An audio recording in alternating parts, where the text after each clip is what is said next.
मैं ट्रेन में बैठा था, वो भी अच्छा डब्बा था, ज़्यादा लोग नहीं थे, एसी सेकंड का डिब्बा, वही लगता ही है सबसे बढ़िया, उसमें एसी फर्स्ट लगता ही नहीं था, उसी में बैठा था। और वो दिल्ली से लखनऊ ही आ रहा था। एक छोटा बच्चा लेकर के एक पति पत्नी बैठे थे, नए जुआ थे, वो बच्चा रोने लगा रात में। अब 10 बजे तो ट्रेन चलती है दिल्ली से, सब आदमी सो रहे हैं वहीं पर, और संयोग ऐसा कि मेरे सामने वाली सीट पर थे वो लोग।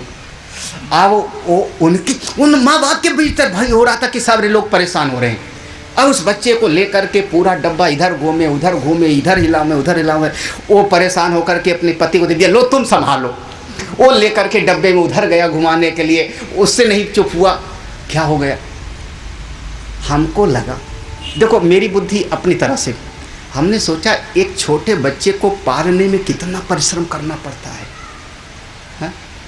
एक दिन की घटना में देख करके आश्चर्य में हूं, एक दिन की घटना कि एक बच्चा रो रहा है और माँ बाप दोनों की रात की नींद हराम है। इनका तो ऐसे 10 साल बीतेगा, लेकिन वही बच्चा जब बड़ा हो जाएगा ना, 30 साल 40 साल का, तो वही बच्चा कहेगा क्या किया आपने मेरे लिए, कोई एहसान किया आपने मुझ पर, आपने हमको पाल पोस दिया, मैं अपने बच्चे को पाल पोस दूंगा। कोई नहीं मानता, किसके चक्कर में पड़े हो महाराज, दुनिया वाले आपको चूस लेंगे, दुनिया वाले हाँ छोड़ेंगे नहीं। बरसात में एक जीव निकलता है काला काला सा, जिसका नाम होता है जोंक, कभी देखा हो आप लोगों ने, या जो भैंस चराया होगा वो जानेगा। हाँ, वो एक कहावत पड़ गई, भैंस गई पानी में, जब भैंस तालाब के अंदर चली गई तो जोंक चिपट जाते हैं, उसको निकालने जाओ मेरे पाँव में भी लग जाए। लोग उसको बचाने के लिए तेल लगा के घुसते हैं पानी में।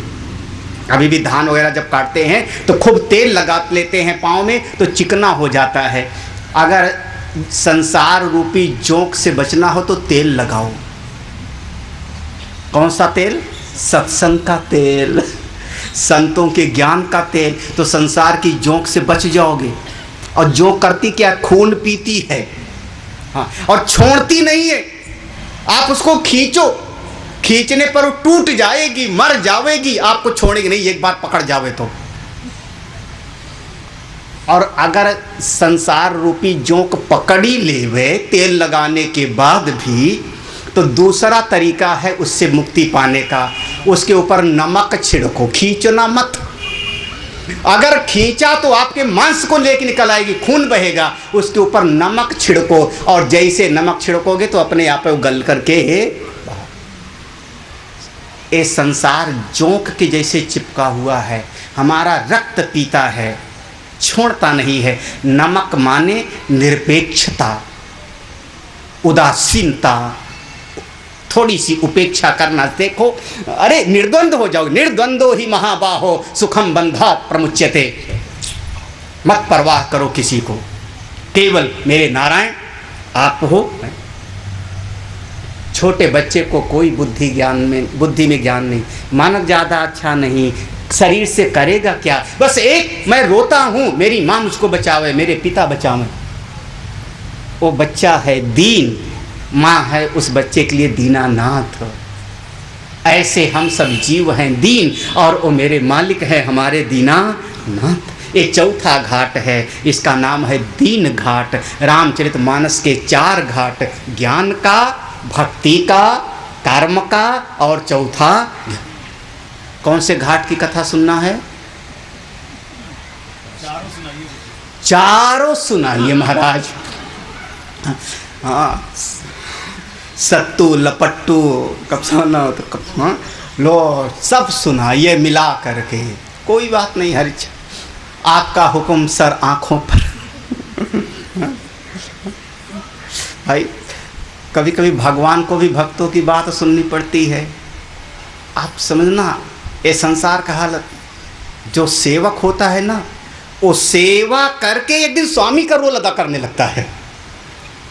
संसार सेवक सेवा करने के लिए आता है, मैं तो आपकी सेवा करूंगा गुरुजी, और सेवा करते करते एक दिन स्वामी बन जाता है वो आपका। और जिस दिन वो स्वामी जैसा बन के व्यवहार करने लगता है उसी दिन खटपट, क्योंकि एक म्यान में दो तलवार देखी सुनी न खान। अरे शिष्य ऐसे होते हैं, चेला गुरु प्रसन्न कर लेते हैं गुरुदेव को। अच्छा नहीं प्रसन्न हुए गुरुदेव तो फिर तलाक फिर छोड़ के, अरे तेरे जैसा तमाम गुरुदेव पास आन किया है, मोहल्ले में घूमते रहते हैं। बाबा देखा उन्हें हरिद्वार में जिस गली में जाओ, लेकिन सेवक स्वामी बन जाता है धीरे धीरे धीरे, और वो नासमझी की घटना हो जाती है। खैर हर इच्छा, हम लोग विषय में हैं भक्ति घाट के कथा में। भक्ति घाट का प्रसंग है, भक्ति घाट का कि गरुण जी, ये मन से समझना, बड़े प्यार से समझना, भाव के साथ में तब समझ में आवेगा, क्योंकि भक्ति घाट में प्रवेश कर रहे हैं इस समय। गरुण जी का जो संवाद है भक्ति घाट की कथा है, तो मन को अच्छा बना के प्रेम से, श्रद्धा से, भाव से समझो। गरुण जी के मन में संशय हुआ, पहुंच जाते हैं काकभुसुंडी जी के पास। तीन महापुरुषों के पास गए हैं गरुण जी संशय के बाद में। देवर्षि नारद के सामने गए हैं, मन का संशय नहीं मिटा।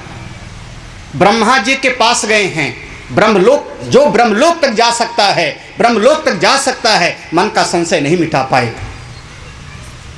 भगवान शंकर जी के सामने खड़े हैं, भगवान शंकर जी से वार्तालाप हो रहा है गरुण जी का। जो भगवान शिव के सामने खड़ा हो और मन का संशय मिट ना पावे, आश्चर्य लगता है। राज, ये संशय, दुविधा, उथल पुथल, ये जीव को बहुत दुख देती है। और जब तक सत्संग ना सुनो, उपदेश ना सुनो संत का, तब तक मन का संशय कोई छेदन नहीं कर सकता, मिटा नहीं सकता। अगर किसी की कृपा से काम बनना होता तो भगवान हाथ उठाते और अर्जुन का संशय मिट जाता। जरूरत क्या थी इतना बड़ा उपदेश देने का श्रीमद् भगवद गीता में? क्या जरूरत? हाथ उठाते, अर्जुन युद्ध कर, बात समाप्त। उपदेश चाहिए, ज्ञान चाहिए, अनुभूति चाहिए। आजकल दुनिया में लोग बस कृपा चाहिए, ज्ञानवान के लिए जल्दी। बड़ी श्रद्धा। हमको एक पहाड़ के व्यक्ति ने ऐसे शास्त्रों की रक्षा करते, उन्होंने शास्त्र दिया और मेरा दिल खुश हो गया। ये शास्त्र इनके यहाँ पर है, जो हमारे शायद और जगहों पर ढूंढो तो नहीं मिलेगा। शास्त्र की रक्षा है, श्रद्धा है, सेवा है, सब कुछ है। बस एक दो कमियां आई जाती हैं, और पूरा भोजन बढ़िया बनाओ, एक बूंद उसमें साइनाइड का मिला दो, जहर का मिला दो, सारा भोजन बेकार। वो वाली स्थिति है। बस एक कमी आ जाती है, कोई बिरला संभल गया तो संभल गया।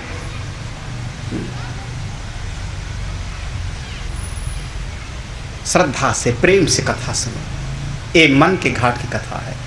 मन का संशय बिना सत्संग सुने नहीं मिटेगा। अभी कहा था, जब बहुकाल करिए सत्संगा, तबई होई सब संशय भंग। आप देखो, एक अगर आप समझदार होंगे तो एक संशय मिट गया होगा। कर्म भक्ति ज्ञान की जो लड़ाई होती है कि भक्ति बड़ा कि ज्ञान, कर्म करें कि भक्ति। अरे शरीर से करो कर्म, मन से करो भक्ति, और बुद्धि से करो ज्ञान, क्योंकि तीनों तो आपको मिला हुआ है, तो लड़ाई कहाँ है? हाँ? भाई शरीर बिना कर्म की रह नहीं सकता, तो शरीर से सेवा करो। मन बिना प्रेम के नहीं रह सकता, तो मन से प्रेम करो। और बुद्धि बिना विचार की नहीं रह सकती, तो बुद्धि से ज्ञान प्राप्त करो। लड़ाई कहाँ है? ये लड़ाई तो नासमझी में है, अज्ञान में है। जितना भेद होता है, भेद नासमझी के कारण है।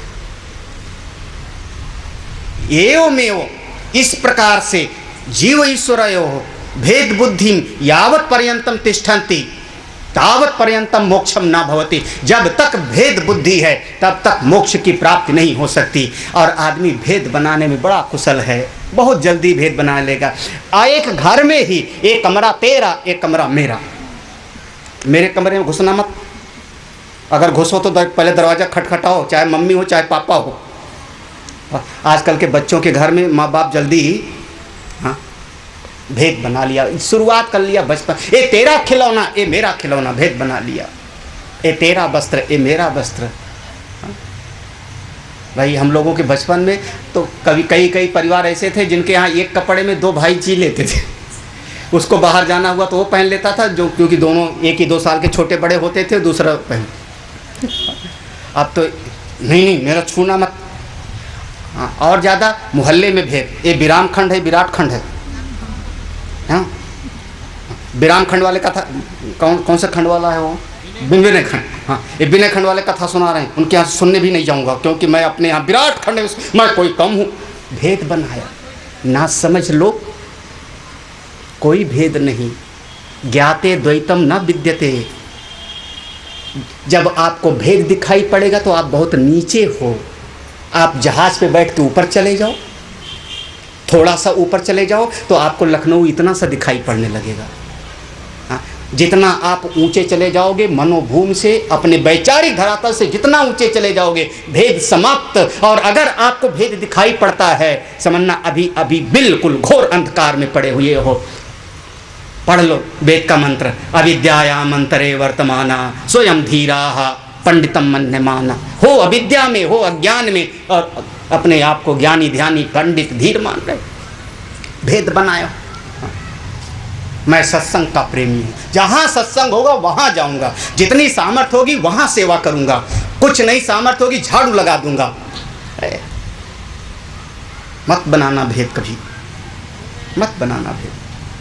हे मन, इस मन को समझाओ, कोई समस्या नहीं, बड़े आनंद की बात है। लेकिन बिना सत्संग सुने ये संशय मिटेगा नहीं। काग भुसुंडी से पूरी कथा सुनी, मन का संशय मिट गया। जब मन का संशय मिट गया, शांति मिल गई, आनंद मिल गया। और जैसे आनंद मिला, शांति मिली, संशय गया, मन में एक जिज्ञासा पैदा हो गई, हमारे गुरुदेव जो मुझको ज्ञान दे रहे हैं, मैं बैकुंठ में रहता हूं, नारायण मेरी पीठ पर बैठते हैं और मेरे मन का संशय नहीं मिटा। इनके पास आकर के इनका प्रवचन सुन के मन का संशय मिट गया, तो एक कौवे के शरीर में क्यों रहते हैं? बस ये प्रश्न पैदा हो गया। नाथ, अगर आप अनुचित ना समझें तो आप बताएं, आप कौवे के शरीर में आप क्यों कौवे के शरीर में? काग भुसुंडी जी प्रसन्न हो गए। एक बस भाई, अगर कोई शिष्य मिलता है और बढ़िया निष्ठावान शिष्य मिलता है तो आचार्य प्रसन्न होते हैं, खुश हो गए। ऐसा वर्णन आया कि काग भुसुंडी के पंख फूल गए, रोए रोए रोम हर्षण रोमांच हो गया। चलो, किसी ने पूछा तो बहुत दिनों से अपनी जीवनी याद नहीं थी, याद आ गई, स्मरण आ गया। काग भुसुंडी कहते हैं, सुनो गरुड़, इस सृष्टि में 4 युग होता है, सतयुग, त्रेता, द्वापर और चौथा कलयुग। यहाँ कलयुग का बहुत विस्तार में वर्णन है, बहुत विस्तार में वर्णन है। यहाँ की चौपाइयाँ कुछ याद होंगी कईयों को मन में, झूठा ही लेना, झूठा ही देना, झूठा ही हो। कलयुग की घटना है एक कई कल्प में। किसी कल्प में एक बार कलयुग आया, चतुर्युग बीतते बीतते, और उस कलयुग में जो पतित पावनी नगर है, दिव्य नगर, जिसका कभी प्रलय में भी जिसका कभी डूबता नहीं, भगवान स्वयं अपने त्रिशूल पर धारण कर लेते हैं। जो नगरी कभी डूबती नहीं, कभी नाश नहीं होता, उसका नाम काशी। मैं काशी में जाकर के पैदा हुआ। भगवान शंकर जी मेरे इष्ट देव, आराध्य नगरी। अभी भी महाराज, अभी भी आप वाराणसी जाइए, मन खुश हो जाता है। कई पुराने लोगों को देखो, एक गमछा लपेटे सवेरे डोलू लेकर के गंगा जी चले जा रहे हैं। धन संपन्न वाले हैं कि नहीं हैं, लेकिन गंगा जी गए, स्नान किया, जल चढ़ाया और भगवान का नाम जपते हुए चले आए। फिर शायद चाय मिली या नहीं मिली। प्रयाग में, काशी में ऐसा अभी भी एक रिवाज है लोगों का। भगवान शिव हमारे इष्ट देव। ये जो बालक है, ये कहता है मेरे इष्ट देव भगवान शिव। साधना करते करते एक बार मेरे पास धन था, संपन्न था, बहुत मेरे पास धन संपत्ति थी, लेकिन धन के साथ में जो एक दोष होता है, वो अभिमान भी मेरे मन में था। और उस अभिमान के कारण मैं, ये देखो काग भुसुंडी जी अपनी कथा सुना रहे हैं, वहाँ चले जाना अपने मन से। काग भुसुंडी जी कह रहे हैं, जब मैं काशी में पैदा हुआ, धन संपन्न वाला था, भगवान शिव मेरे इष्ट देव, चुपके से मन के कोने में एक बात आ गई, नारायण बहुत खराब, विष्णु बिल्कुल गए गुजरे और भगवान शिव ही सबसे श्रेष्ठ। श्रेष्ठ। यही गड़बड़ी हो गई। शिव द्रोही ममदास कहावे, ते नर मोहि सपने नहीं भाव। हाँ। और दूसरी तरफ से अरे ये सारे भगवान आपस में एक हैं, इनके बीच में लड़ाई में मत पड़ना। हमारे महात्माओं की कहावत है, अजाजुद्धे ऋषि श्राद्धे दंपत्ति कलहे, मत पढ़ मत पढ़ मत पढ़। हाँ, पति पत्नी लड़ रहे हो, मत पढ़ना बीच में, पिट जाओगे आप।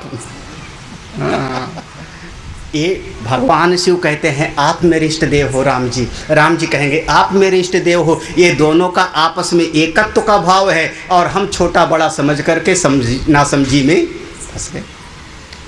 ये गलती हो गई मुझसे। काकभुसुंडी कह रहे हैं, गरुण मैं भगवान शिव को अपना इष्ट देव और हरि को अपना शत्रु समझने लगा। कोई नारायण नाम ले लेवे तो हमको अच्छा ना लगे। मेरे मन में एक बार भगवान शिव के 12 ज्योतिर्लिंग का दर्शन करने की इच्छा हुई। कोई होंगे, हाँ, कुछ लोग तो सत्संग में जब से आए कई ज्योतिर्लिंग का दर्शन कराए है ना। अरे महाराज, एक दिन में दो ज्योतिर्लिंग का, धन्य हैं आप लोग। ये भगवान की कृपा है, ये सत्संग की कृपा है। रुचि चल जावे, चित्त वृत्ति जिधर लग जावे, मन जिधर लग जावे।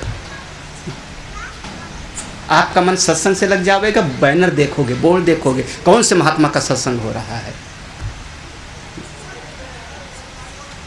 गयो उज्जैनी सुनु उरगारी, दीन मलिन दरिद्र दुखारी। एक बार अकाल पड़ा, उस अकाल में सब स्वाहा होने लगा, हम धनी से दरिद्र हो गए और मैं चला गया दर्शन करते करते उज्जैनी। गयो उज्जैनी, हे गरुण ध्यान से समझना, मैं उज्जैनी पहुंच गया, महाकालेश्वर का मंदिर, मेरे इष्ट देव का मंदिर।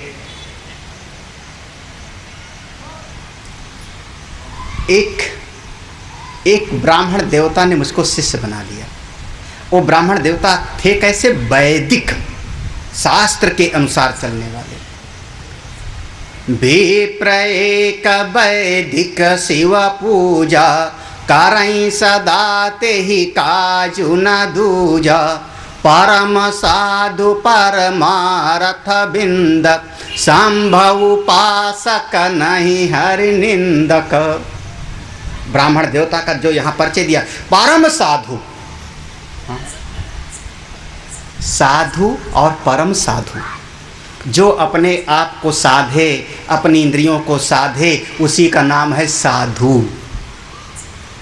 हाँ, साधु माने कपड़ा, साधु माने चंदन तिलक, बोले नहीं, ये वेश है, ये हमारी परंपरा है। एक साधु है, साधु माने कहत कबीर सुनो भाई साधो। साधो, साधो माने साधो किसको, अपने आँख को साधो, अपने कान को साधो, अपनी वाणी को साधो, अपने मन को साधो। जो साध लेवे सो साधु। साधने का आप लोग समझते हो, देहाती भाषा में समझना। गांव में गाय का एक बछड़ा घर में आया, बछड़ा बड़ा हो गया, बछड़े में ताकत ज़्यादा है, बल ज़्यादा है, और मेरी इच्छा है कि मैं हल में उसको जोतूं, खेत जोतूं। तो उस बछड़े में जो शक्ति ज़्यादा है, फिर उसको गांव के लोग ले करके साधने जाते हैं। हाँ, हाँ, उसको एक कुछ बांध दिया, झूठ है, ऐसे रास्ते में घुमा रहे हैं उसको। पूछो क्या कर रहे हो, बोले बछड़ा निकाल रहे हैं, साध रहे हैं, इसको साध रहे हैं। हाँ, थोड़ा और 2-4 दिन के बाद में कोई साधने का सबसे बढ़िया तरीका, एक पुराना बैल, हाँ पुराना बैल, हाँ उसके साथ में इस जवान बैल को बांध दिया। हाँ, हल अभी नहीं लगाया, हल में फाल है, कहीं वो इधर उधर बछड़ा दौड़ेगा, पाँव में लग जाएगा, हल नहीं, झूठ मूठ का या कोई कुछ और चीज़। एक पुराना बैल है, उसके साथ नया वाला बैल जिसमें ताकत ज़्यादा है, उसको जोड़ दिया और झूठे घुमा रहे हैं। धीरे धीरे आप देखना, वो पुराना वाला बैल सधा है, वो पुराना वाला बैल दाएं घूमता है, तो नया वाला को भी चूँकि रस्सी लगी हुई है तो उसको भी घूमना पड़ेगा। पुराना वाला बैल जैसे चलता है 2 दिन 4 दिन 10 दिन, उस किसान से पूछो कर क्या रहे होगा, वो कहेगा एक नए वाले बछड़े को साध रहे हैं। 10-15 दिन के बाद में वो नया वाला बछड़ा जिसमें बल ज़्यादा है, शक्ति ज़्यादा है, वो भी सध जावेगा और हल में चलने के लायक हो जाता है। यही तरीका है साधने का। साधक है नया बैल, जो साधक है नया नया भगत है, वो नया बैल है, ताकत ज़्यादा है, बल ज़्यादा है, और संत हैं पुराने बैल। समझ रहे होंगे आप लोग? हाँ, संत पुराना बैल, साधक नया बछड़ा। इनको जोड़ दो। जोड़ने का तरीका कौन सा है? रस्सी कौन से? बोले मंत्र दीक्षा ही रस्सी और कुछ नहीं। हाँ, एक बार महाराज गुरु मंत्र ले लिया, दीक्षा ले लिया, जाए कहाँ फिर, चाहे पीटे चाहे पिटावे, क्या करे महाराज। हाँ, अपने आप को जोड़ दिया संत के साथ। जब जोड़ दिया तो धीरे धीरे धीरे धीरे 1 दिन 2 दिन 1 साल 2 साल 10 साल, अरे जन्म जन्म लगते हैं, घबराने की बात नहीं है। लेकिन कभी न कभी तो ये सब सध जावेगा। जिसका सध जावे वो साधो। ऐसे हैं ये ब्राह्मण देवता, लेकिन परम वैदिक हैं। विप्र एक वैदिक, वैदिक वैदिक माने हमारे श्रुति के अनुसार, वेद के अनुसार जीवन जीते हैं।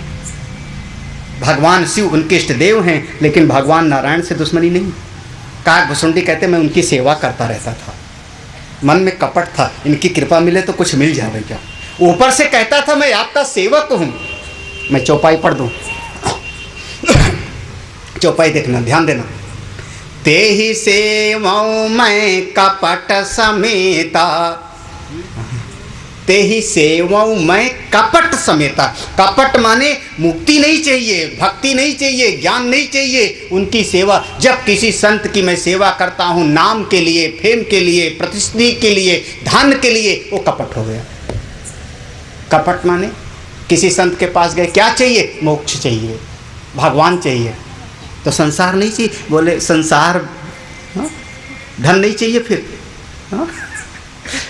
वो कपट हो गया। अगर आप कह रहे हो कि मुक्ति के लिए महाराज, भक्ति के लिए, भगवान के लिए, तो संसार अगर बिगड़ जाओ तो बिगड़ने देना, फिर घबराना मत। आप देख लेना, हाँ, हाँ, जिस दिन आप दीक्षा लो और भगवान की ऐसी करुणा हो कि उसी दिन व्यापार में घाटा हो जाए 1 लाख का। हाँ, गुरुजी वगैरह किनारे, हाँ, संत जी सुना रहे थे कि एक आदमी ने दीक्षा लिया। उसने अपने घर में ही भजन वजन तो करने में रुचि नहीं थी, लेकिन पत्नी करती थी, तो मैं भी क्या करूं, पत्नी है। हाँ? पत्नी का घर में अखंड रामायण का पाठ कराना है। बोले देख तेरे कारण मैंने दीक्षा ले लिया, गुरु बना लिया, लेकिन रुचि उची मेरी नहीं है अब अखंड रामायण का। बोले नहीं नहीं मैं तो कराऊंगी। बोले करा ले। अब घर में अखंड रामायण बैठ गए एक कमरे। ये इधर से रात हुई, रात में बिजली चली गई। उठ के बाथरूम की तरफ जा रहे थे, जैसे बाथरूम में जा रहे थे पांव फिसला और लुढ़के पांव टूटा। जैसे पांव टूटा तो उन्होंने कहा देखो मैंने कहा था ना कि हमको शुभ नहीं होता, बंद करो अखंड पाठ। लो, हाँ हाँ, और कुछ नहीं, ये नहीं कि मोमबत्ती जला लो कुछ और, अखंड पाठ है बंद कर दो। लो, ये कहाँ की ना समझदारी हो गई।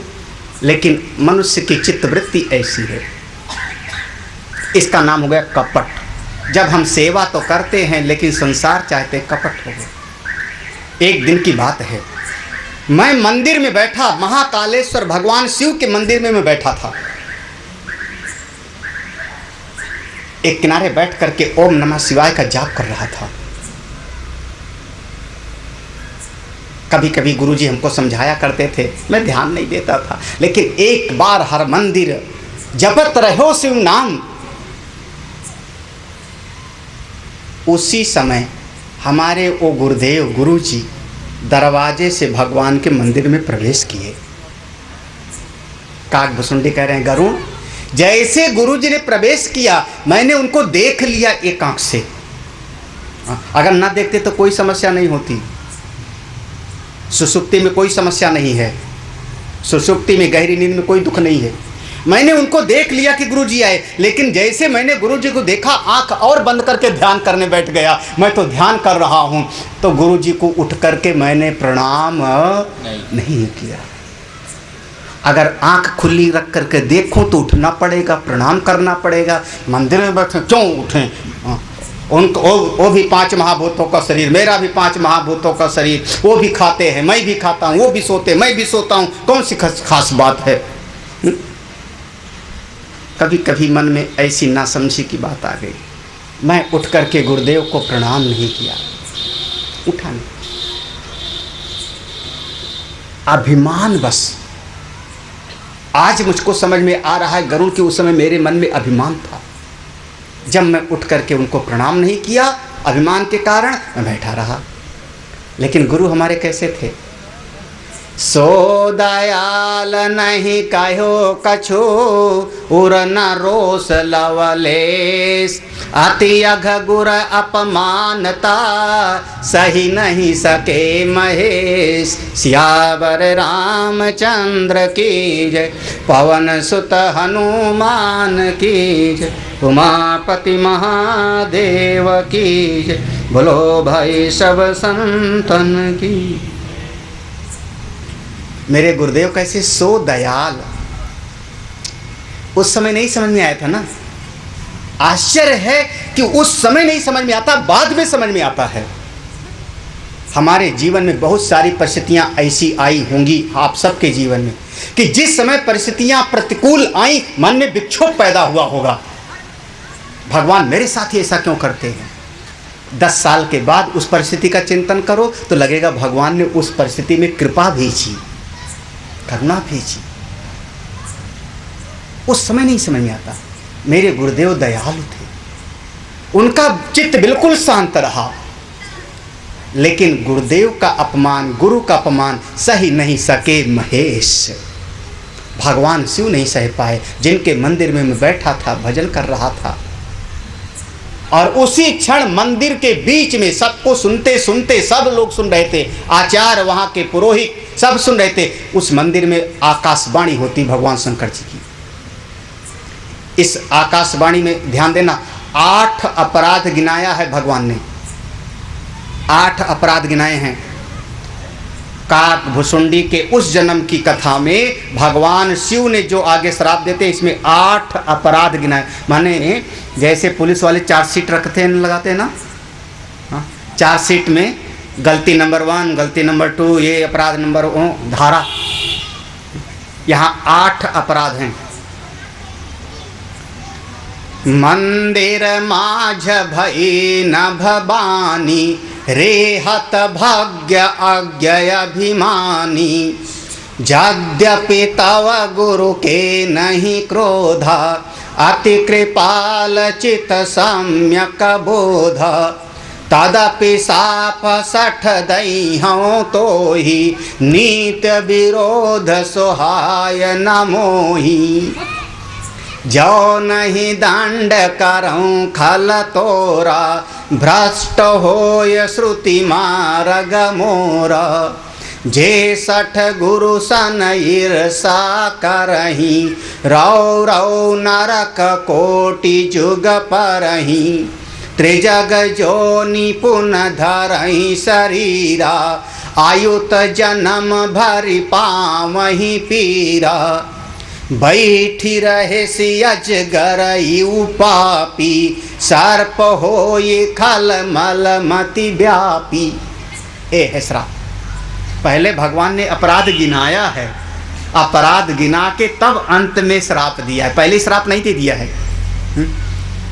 भाई किसी को फांसी की सज़ा देनी हो तो पहले गिनाना पड़ता है ना, कि तुमने ये किया था, तुमने ये, वकील लोग, हाँ, तुमने ये किया था, ये किया था, ये है, तो अंत में इसलिए तुमको लटका दिया जावे। कब तक? बोले टिल डेथ, जब तक मर ना जावे, हाँ, तब तक लटका दिया जावे। अंत में श्राप दिया है भगवान। सर्प होई खल मत मत व्यापी। भगवान ने गिनाया, हे मूर्ख, रे हतभाग्य, हतभाग्य, हतभाग्य, तेरा भाग्य नष्ट हो गया है। क्यों नष्ट हो गया है? किसने नष्ट किया? किसी और ने नहीं, आज्ञा अपनी मूर्खता से नष्ट कर लिया तुमने, क्योंकि अज्ञानी हो, जिस डाल पर बैठे हो उसी को काट रहे हो। जिसकी कृपा से तुम्हारा कल्याण होने वाला है उसी का नहीं ध्यान देते हो। क्यों क्यों क्यों ऐसा किया तुमने अपमान? अभिमानी, क्योंकि तुमको थोड़ा अभिमान ज्यादा है। देखो, तुम्हारा भाग्य फूटा है, अज्ञान में पड़े हो, अभिमानी हो। तुम्हारे गुरुदेव को कोई उनको दुख नहीं है, कोई उनको क्रोध नहीं है, क्योंकि अति कृपाल चित सम्यक बोधा। ये भगवान शंकर जी का साइन किया वो सर्टिफिकेट है। गुरुदेव कैसे हैं? गुरुदेव साधारण नहीं, सम्यक बोधा, अति कृपाल चित सम्यक बोधा। हे मूर्ख, तेरे गुरुदेव को सम्यक ज्ञान है, ब्रह्मनिष्ठ हैं। कोई अति कृपाल चित सम्यक बोधा, लेकिन तुमने नासमझी के कारण नीति विरोध। नीति विरोध, नीति कहती है कि 4 लोगों का अभिवादन करने से हमारे बढ़ते रहते हैं। माता पिता को अभिवादन करो, देवता को अभिवादन करो, गुरु का अभिवादन करो, कोई बड़े बुजुर्ग लोग वयोवृद्ध सामने आ गए उनको प्रणाम कर लो। महाराज 4 चीज़ें आपकी हमेशा बढ़ती रहती। आयु, विद्या बुद्धि का ज्ञान, आपके शरीर का बल, आपका यश, 4 चीज़ें बढ़ती रहती हैं। नित्य अभिवादनशीलस्य। क्या क्या जाता है झुक जाने में? क्या कमी हो जाएगी आप में? हम जैसे हैं वैसे हैं, क्या कमी हो जाएगी? झुक जाओ, झुक जाओ। आपकी कदर होगी तो आपके ज्ञान से होगी, आपके विवेक से होगी, आपकी भावनाओं से होगी। चाहे जहां बैठ जाओ, आप घोड़े पर भी बैठ जाओ, कूड़ेदान पर भी बैठ जाओ, आदमी आएंगे तो प्रणाम करके जाएंगे। आप हो अति कृपाल चित सम्यक बोधा। एक नीति विरोध हो। अगर मैं तुझको दंड नहीं दूंगा तो वेद का मार्ग नष्ट हो जाएगा। अगली लाइन है, मुझको अगली लाइन को कहने में बड़ा संकोच हो रहा है। आप लोग पढ़ लेना, सब लोग विद्वान हो, घर पे रामचरितमानस खोल के पढ़ लेना। अगली लाइन भगवान का वचन है, भगवान शिव का वचन है, मंदिर के बीच में। जे 60 गुरु सन ईर्षा करही, रौ रौ नरक कोटि जुग परही। अब मैं क्या कहूँ इसको? कभी कभी गुरु से ही लाग डांट हो जाती है। हम गुरु जी से एक कदम आगे हैं, हमें क्या पता। गुरु जी ने तो अभी बृहदारण्यक भी नहीं पढ़ा, मैंने तो बृहदारण्यक छांदोग सब पास आन कर दिया पढ़ पढ़ के।